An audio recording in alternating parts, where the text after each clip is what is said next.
안녕하세요, 마곡길냥입니다. 제가 오늘은 검단 신도시에 왔습니다. 제가 지난해 초에 검단 신도시를 분석하는 동영상을 올린 적이 있습니다. 꽤나 운이 좋은 검단 신도시, 이런 제목이었는데요. 그 동영상 내용은 한마디로 이제 검단이 전형적인 배드타운으로 그저 그런 도시일 뻔했는데, 김포공항 복합도시, 김포공항을 중심으로 우마곡 좌 계양 대장의 일원인 계양 테크노밸리의 배후 도시로 자리 잡게 됨으로써 미래가 괜찮다, 이런 내용이었습니다. 사실 검단 신도시는 처음 계획은 92,000호였어요. 분당이 90,000호였거든요. 분당급 규모였다고요.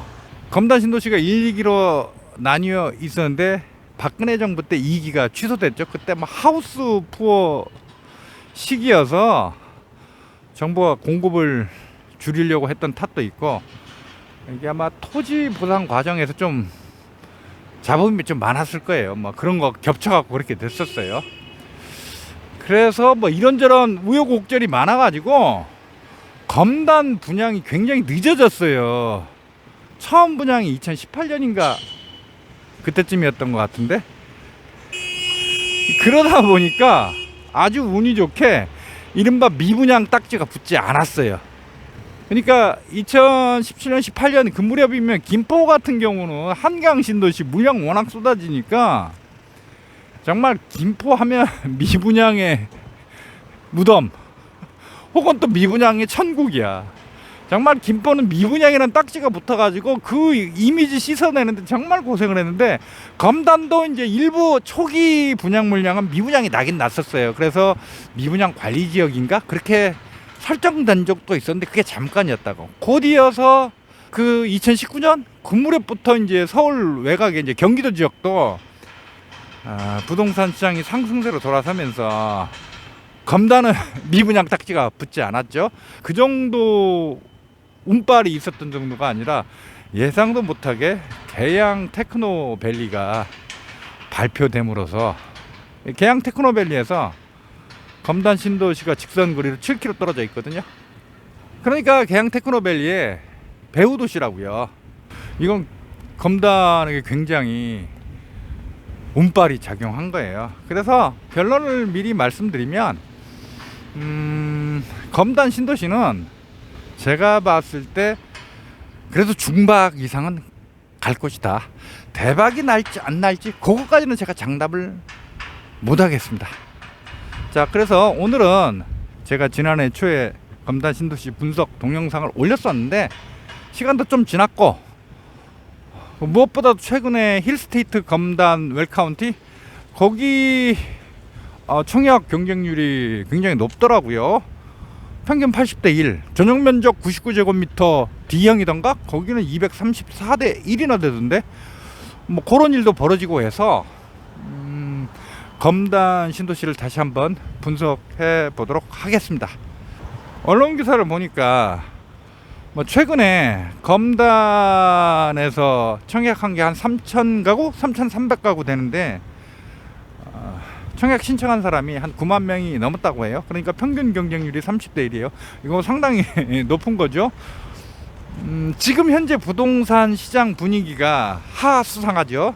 일부 지역, 대구는 심각하고 송도 같은데 그냥 미분양 나고 있잖아요. 서울도 소규모 단지에 너무 이제 분양가가 비싼 아파트에 한정된 것이긴 하지만 서울에서도 무순지 청약에서 미분양 나고 있다고요.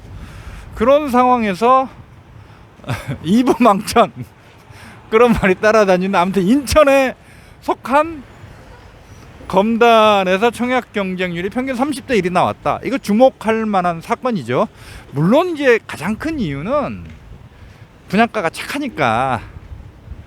34평 보통 4억 5천 안팎이고 20평대는 3억 5천 안팎, 3억 6천 그렇게 가는 것도 있고 그 정도더라고요. 이 정도면 지난 7, 8년 동안 워낙 부동산이 폭등했기 때문에 실수요자 입장에서는 정말 이제 메리트 있는 가격이라고 할 수 있죠. 물론 이제 그 착한 분양가가 검단 청약 경쟁률이 높은 가장 큰 원인이겠지만, 제가 봤을 때는 단순히 그것만으로는 보기 힘든 면이 저는 있다고 봅니다.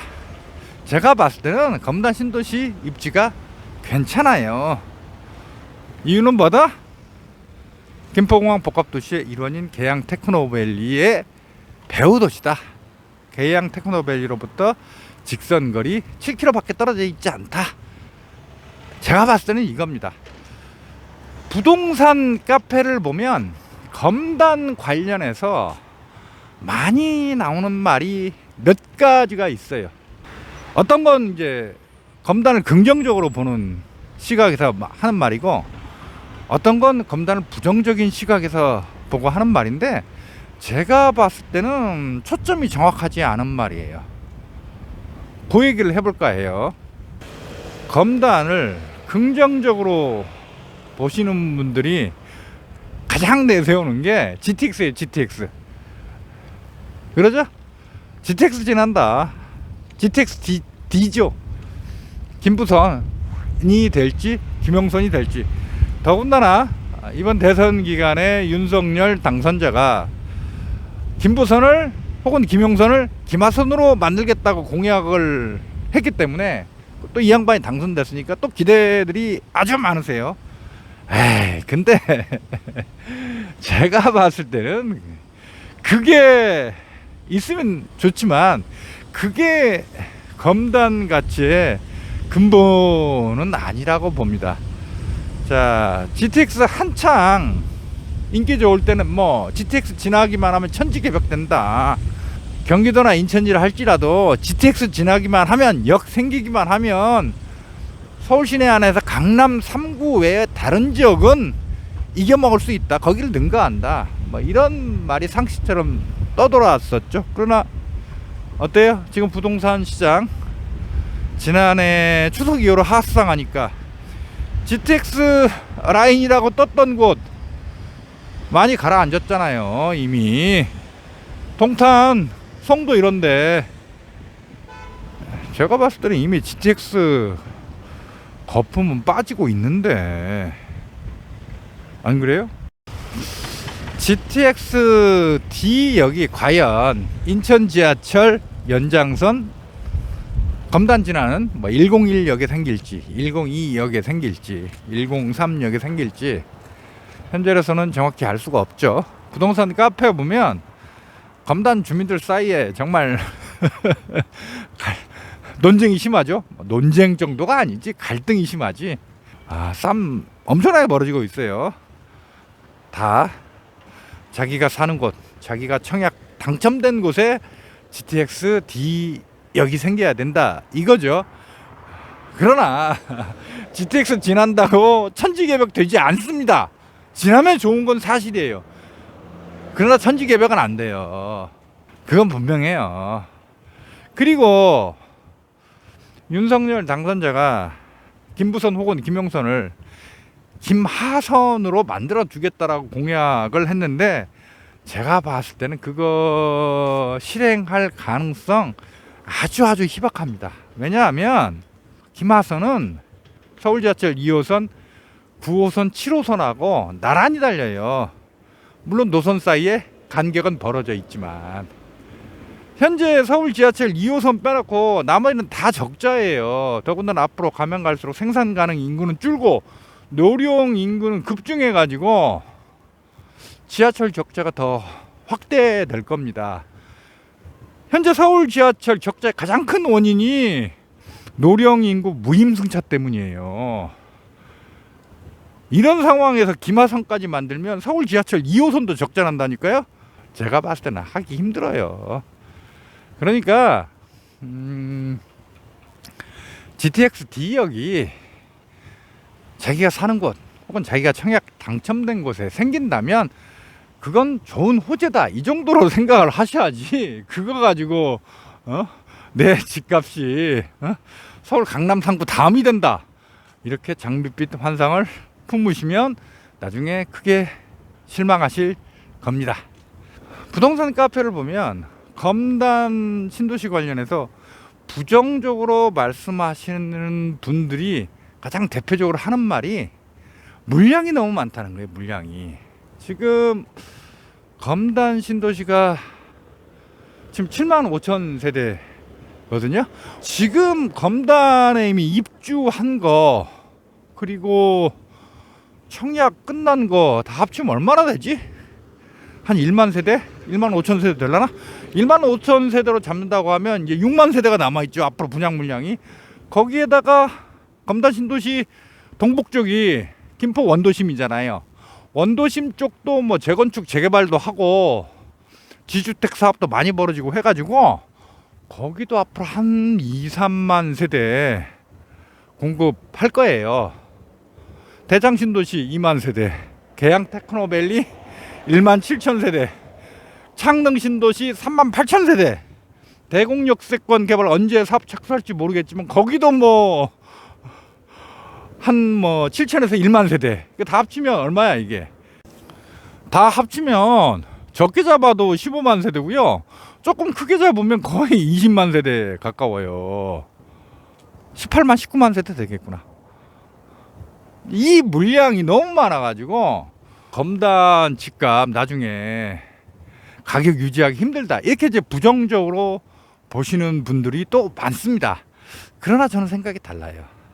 왜냐하면 김포공항 복합도시가 있기 때문에, 즉 김포공항을 중심으로 우마곡 좌계양 대장 그리고 김포공항 복합개발, 여기 업무단지 면적만 100만 평, 한 110만 평 돼요. 이 엄청난 면적이에요. 서울 3대 도심이 광화문, 강남, 여의도 도심인데요. 100만 평, 110만 평 업무단지 규모면 강남 도심하고 광화문 도심과 거의 맞먹어요. 여의도 도심보다는 2배가량 커요. 그래서 저는 앞으로 한 15만 세대, 많으면 한 18만, 19만 세대 정도 이 부근에 공급된다고 하더라도 뭐 일시적으로 물량 부담이 될 수는 있지만 장기적으로 보면 오히려 김포공항 복합도시에 등치를 키워주는 효과가 있을 거라고 저는 보거든요. 부동산 카페에서 보면 이 물량이라는 걸 단순히 숫자로만 파악하시는 분들이 대부분인데 그건 잘못이에요. 물량의 성격, 질이 중요해요. 거대 업무 단지가 있다면 그 주변에 물량이 어느 정도 쏟아져도 충분히 커버 가능해요.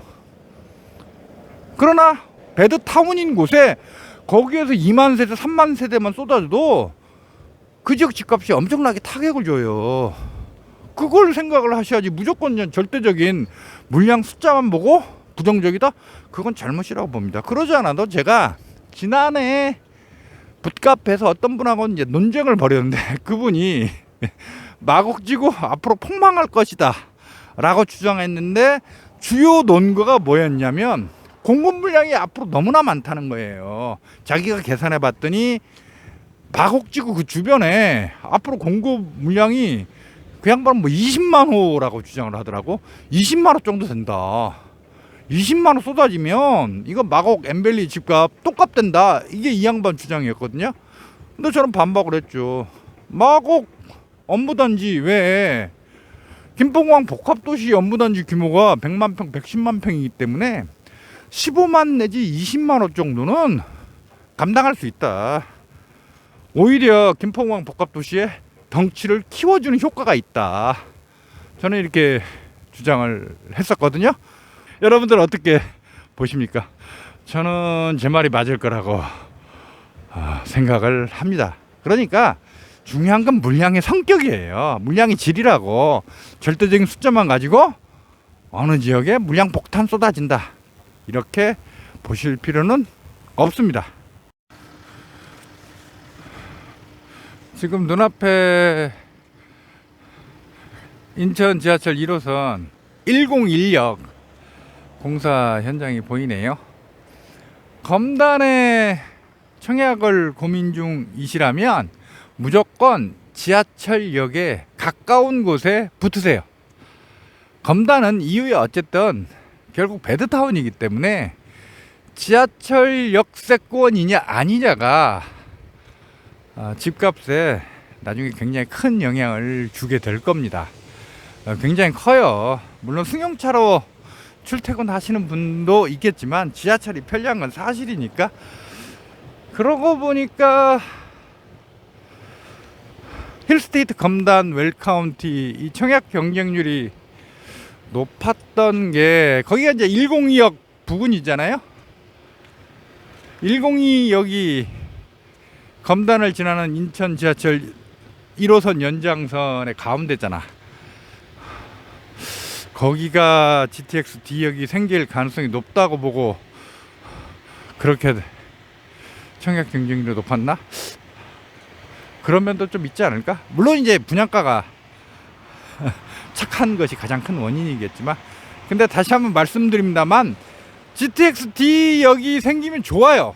그건 분명해요. 그러나 그걸로 천지개벽 된다거나 그런 건 너무 과도한 기대예요.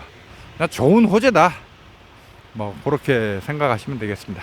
아무튼 간에 이런 베드타운에 집을 마련하시면 업무단지에 무조건 가까울 것, 그리고 지하철역에 가까울 것, 그게 최고입니다. 그리고 저에게 이런 쪽지를 보낸 분들이 있어요. 3기 신도시 사전청약 당첨됐는데 언제 입주할지도 잘 모르겠고, 뭐 정부 말대로 그때 입주할지 확실하지도 않고, 요즘 분양가 상한제 때문에 검단이나 뭐 파주 운정 같은데 30평대 20평대 가격 착하게 나오는데 거기 청약하는 거 어떠냐, 뭐 이렇게 쪽지를 보내신 분이 3명이나 됐어요. 제가 다 그분들에게 계양 테크노밸리나 대장 신도시 사전 청약 당첨됐으면 사실상 로또 당첨된 거나 마찬가지니까 계속 보유하시라고 답장을 보내드렸습니다. 자, 계양 테크노밸리나 대장 신도시는 브랜드가 다 LH 브랜드잖아요.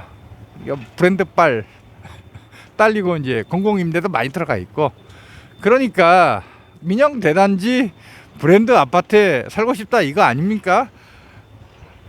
근데 이미 마곡 지구에서 보여줬잖아요. 마곡 엠벨리는 공공임대 절반인 소셜 믹스 아파트고 마곡 엠벨리라고 돼 있지만 사실은 SH 브랜드잖아요. 그래서 마곡 초기부터, 마곡이 2013년 말에 분양을 했으니까 마곡 초기부터 지난해 초까지 같은 강서구에서 이른바 민영 대단지 브랜드 아파트에 사신다는 분들이 마곡지구 그 개발의 효과는 민영 대단지 브랜드 아파트들이 받고 엠벨리는 소셜 믹스 아파트라서 거기 집값 안 오른다 그렇게 까댔어요. 임대촌이라고. 근데 어때요 지금? 강서구의 대장은 마곡 엠벨리예요. 현재까지 강서구 안에서 34평, 국평 15억 넘은 단지는 마곡 엠벨리 단지하고 염창 이편한 세상 딱 2곳밖에 없어요. 그 브랜드 자랑하는 강서구의 민영 대단지 브랜드 아파트들 다 국평 15억 못 넘었어요. 최고가 14억 9천까지 간 곳이 있죠. 우장산 힐스테이트가 14억 9천까지 갔었구나. 마찬가지예요. 계양 테크노밸리나 대장 신도시 안에 들어있는 LH 브랜드 아파트는 거기는 직주 근접도 아니고 직주 일체예요. 마곡 엠벨리 값이 높은 이유는 직주 일치기 때문이죠. 업무단지 안에 아파트가 있기 때문에 그게 비싼 거예요. 똑같아요. 검단이나 파주 운정이나 아무리 민영 브랜드 대단지 아파트라고 할지라도 결국 베드타운이에요. 업무단지에 기대어서 살 수밖에 없는 곳이라고요. 거기 아파트 가격은 절대 계양 테크노밸리나 대장 신도시 같은 거대 업무단지 안에 있는 아파트 가격을 넘어설 수가 없어요. 절대로. 아니 그런데 왜 사전청약 당첨됐는데 거기 그걸 포기하고 딴 데로 가려고 해요. 에? 이미 마곡지구가 보여줬다니까. 이게 검단신도시 까는 게 아니에요. 검단신도시 좋은 곳이에요. 어떻게든 이제 분양가 상한제 때문에 가격이 굉장히 사실 착하죠. 여기 34평이 대충 이제 4억 5천 안팎이죠. 20평대는 한 3억 5천 안팎이더라고요. 그 정도면 앞으로 이제 부동산 시장이 어떻게 될지 지금 정확하지가 않아요. 혹시 하락기가 온다고 해서 하더라도 제가 봤을 때는 34평 4억 5천 안팎 분양이면요, 떨어져도 그렇게 심하게 떨어질 것 같지 않아요. 대세 하락기 되면 사실 안 떨어지는 곳 없어요. 다 떨어져요. 어쩔 수 없어요. 근데 이제 낙폭이 문제겠죠. 낙폭이. 제가 이제 이른바 상급지라고 하는 곳에 아파트 영끌에서 가지 말라고 여러 번 말씀드렸는데, 이유가 뭐냐면 부동산 하락기, 특히 폭락기가 되면 그 상급지 물건의 낙폭이 훨씬 더 커요. 왜냐하면 이른바 상급지라고 하는 그 물건은 실거주성 외에 투자성, 다른 말로 하면 투기성이지, 그게 굉장히 강하게 들어가 있기 때문에 대세 하락기, 특히 폭락기가 되면 그 거품이 확 빠져버린다고. 엄청나게 빠져요. 그건 이미 하우스 푸어 시기에 확인된 사항이에요. 근데 부동산 카페에서는 뭐라고 해요? 상급지 물건은 부동산 하락기 폭락기에도 덜 빠진다?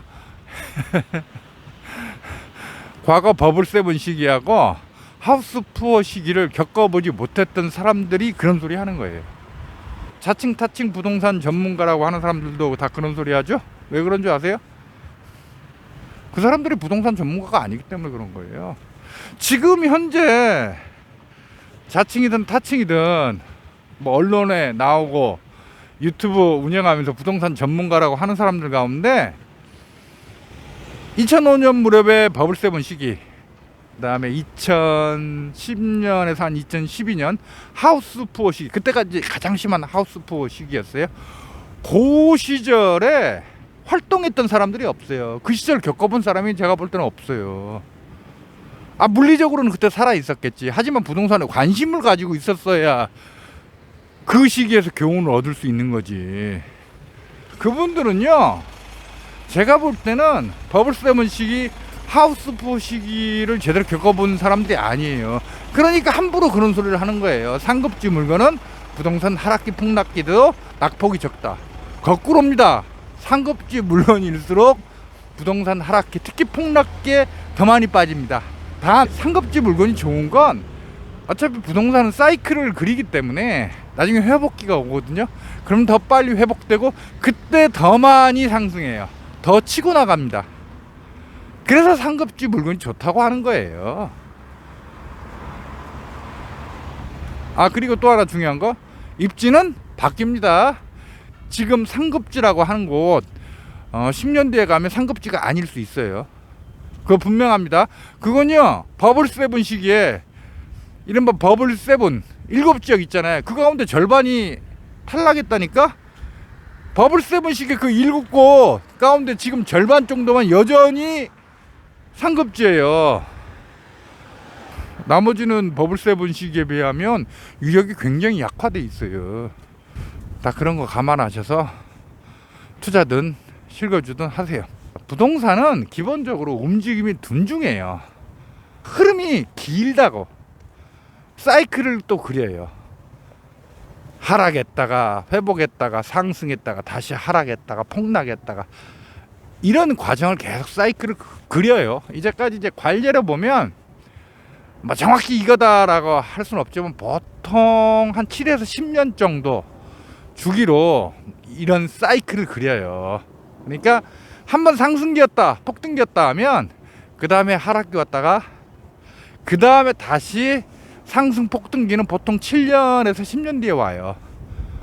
그래서 부동산에 대해서 어느 정도 자신 있게 말을 하려면 이런 상승기, 하락기, 그리고 재상승기, 이걸 그래도 한 2번, 3번은 겪어보고 나서 그래도 비교적 자신 있게 얘기할 수 있는 거지. 서울 같으면 이제 2014년부터 부동산이 상승세로 돌아섰는데 그때부터 치면 지금은 거의 한 7, 8년 계속 오른 거잖아요. 그것만 보고 부동산은 언제나 오른다든지 오른다고 한다든지 어디는 뭐 영원한 상급지라고 한다든지 입지는 불변이니까 영끌에서 상급지로 가라고 한다든지 그렇게 말하는 사람들은 사실은 전문가가 아니에요. 사실은 부동산 사이클, 부동산 시장을 제대로 겪어본 사람들이 아닙니다. 검단 신도시 얘기하다가 또 부동산 일반론을 얘기를 해버렸는데 아무튼 제 개인적 주장이긴 한데 제 동영상을 보시는 분들은 뭐 이런 의견도 있다라고 한번 참고를 해보시고 부동산 투자든 실거주든 굉장히 신중하게 생각하세요. 고민을 많이 하세요. 단 투자든 실거주든 돈을 투입해야겠다라고 결정하면 좌고 우면하지 말고 움직이시고 단 그 전에 고민을 굉장히 많이 하시기 바랍니다. 팔랑귀여 가지고 나무 말에 휘둘리면 절대로 안 돼요. 그러면 폐가 망신까지는 아니더라도 금전적으로 엄청나게 손해를 보게 됩니다. 특히 요즘과 같이 부동산 시장이 앞으로 어떻게 될지 좀 가늠하기 힘들 때는 더욱더 조심을 하셔야 합니다.